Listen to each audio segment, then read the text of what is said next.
Have you ever felt it? That quiet suffocation? That invisible weight pressing down on your chest, even though everything on the surface looks fine.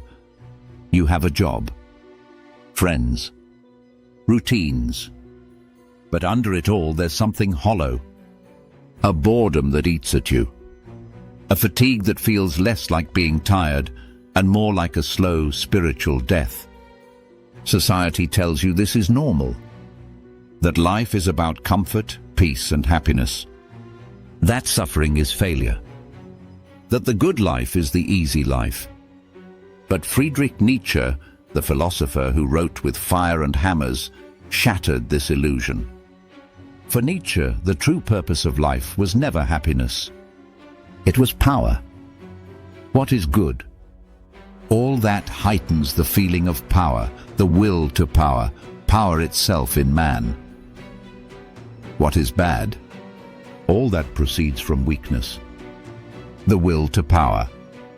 And here's the part no one dares to tell you. Nietzsche's will to power is not what you think. It's not about controlling others. It's not about greed or dominance. It's something far darker and far more dangerous. In this video, we're going to dig into the brutal truth Nietzsche uncovered. The truth about why most people stay small, why comfort keeps you weak, and why the only path forward requires something most people will never dare to do. Stay until the end, because once you hear Nietzsche's truth, you won't see your life, your pain, or yourself the same way again. When most people hear power, they think of control over others, money, politics, manipulation. Nietzsche despised this interpretation. To him, the urge to dominate others often came from weakness, from those too fragile to rule themselves.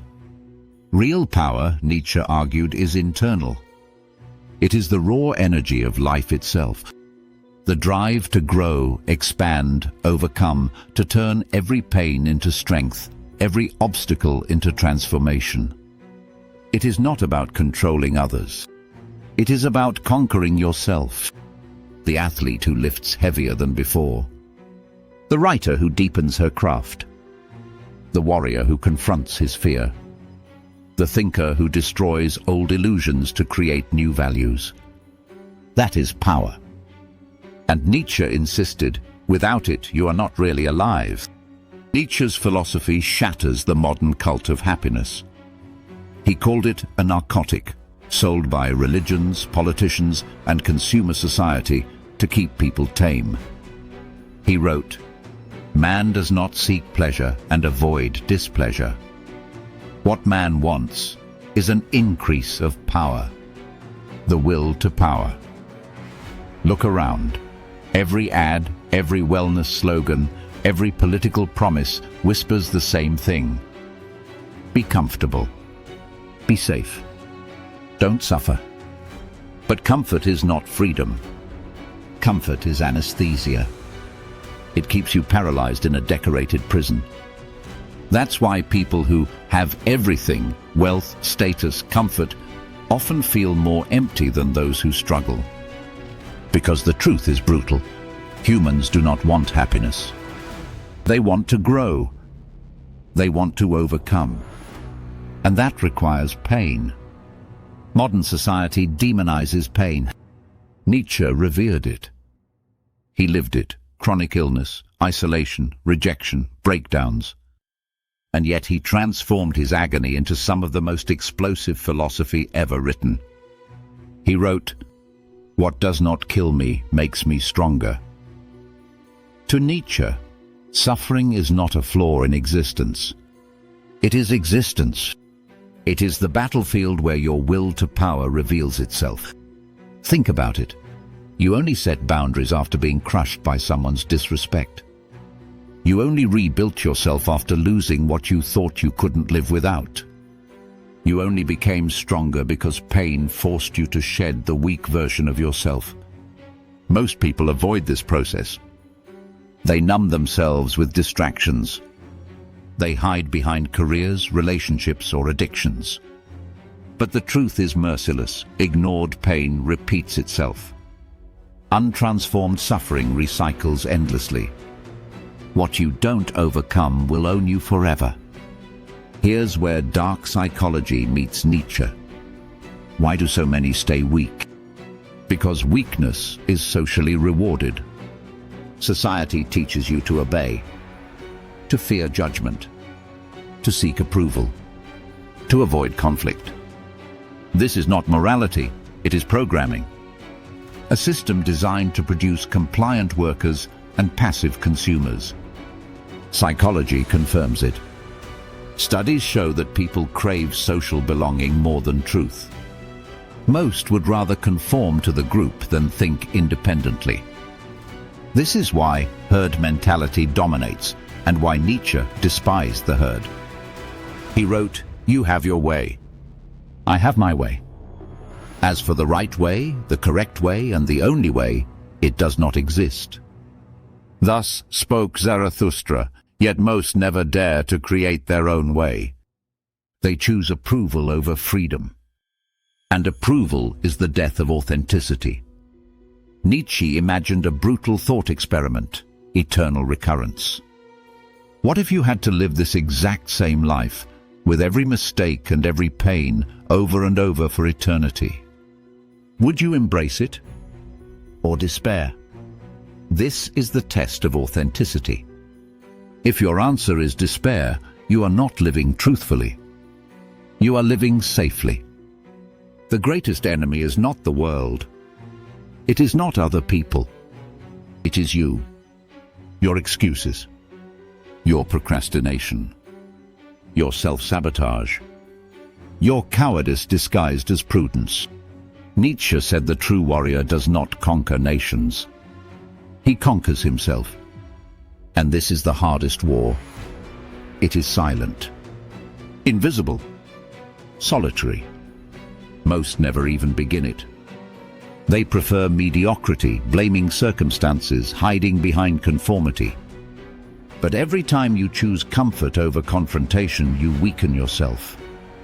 From this philosophy emerges Nietzsche's most radical figure, the Übermensch, or overman. Not a superhuman in the comic book sense, but someone who creates themselves. He does not inherit values. He destroys them and builds new ones. He does not ask life for meaning. He gives life meaning. He does not seek approval. He seeks authenticity. The overman is the human being who dares to say yes to life in all its chaos, suffering, and beauty. And life itself confided the secret to me. Behold, I am that which must always overcome itself. Thus spoke Zarathustra. This philosophy is dangerous. It strips away illusions. It denies salvation in heaven, utopias, or political promises. It denies the false comfort of happiness. It leaves you naked, alone, responsible. That's why Nietzsche said his words were not decoration, but hammers. They were meant to smash illusions, so something truer could be born. And here is the psychological terror. If you accept this, you can never go back. Ignorance becomes unbearable. Comfort becomes poison. You begin to see how society manipulates you, how weakness is disguised as virtue, how safety is sold as well-being. Once you see it, you can't unsee it. So here is the brutal question Nietzsche leaves you with. Will you choose comfort, the anesthetized life, predictable, safe, and empty? Or strength, the life of suffering, transformation, confrontation, and power? You cannot have both. Comfort offers you survival. Power offers you meaning. And the will to power, that relentless drive to overcome, is not optional. It is the essence of life itself. The only question is, will you betray it or embody it? The lie of happiness keeps you small. The pursuit of power makes you unstoppable. But understand this, power, in Nietzsche's sense, is not the ability to bend others to your will. That is the hunger of the weak. Real power is the ability to overcome yourself, to burn away the illusions, the excuses, the cowardice, until only what is strong, sharp, and unbreakable remains. Self-overcoming is not an abstract idea. It is something you feel. It begins as pain, as resistance, as the gnawing voice that says, "I can't." And then, in the very moment you push against that voice, when you do what you feared, when you walk into the storm instead of hiding from it, you feel it. A surge. A clarity. The raw pulse of life itself rushing through you. Why is it worth it? Because the moment you overcome yourself, even in something small, you taste freedom. Not the fake freedom of doing whatever you want, but the terrifying freedom of no longer being ruled by your weaknesses. You discover you can transform. That you are not fixed. That you are more than the fragile persona you have carried like a mask. And once you've tasted this, ordinary life becomes unbearable. Comfort feels like chains. Mediocrity smells like rot. You begin to crave challenge the way a starving man craves food, because you know that on the other side of resistance lies your real power. Self-overcoming is the only true intoxication. It is the high of rising above who you were yesterday. It is brutal because it demands sacrifice, the death of the weaker self. But it is also ecstatic because in that death, something greater is born. Nietzsche called this the will to power, the eternal drive of life to expand, to grow, to transcend itself. And when you embody it, you no longer just live. You blaze. You become someone the world cannot tame. Pleasure appears where there is the feeling of power. Happiness in the triumphant consciousness of power and victory. The will to power. So now look in the mirror and ask yourself, not as a metaphor, but as a command, what part of me needs to die so that I can be reborn? Because until you answer, you are only surviving. But the moment you dare, truly dare, to kill the weaker version of yourself, you will feel it. The fire, the intoxication, the unbearable joy of becoming more than you ever imagined.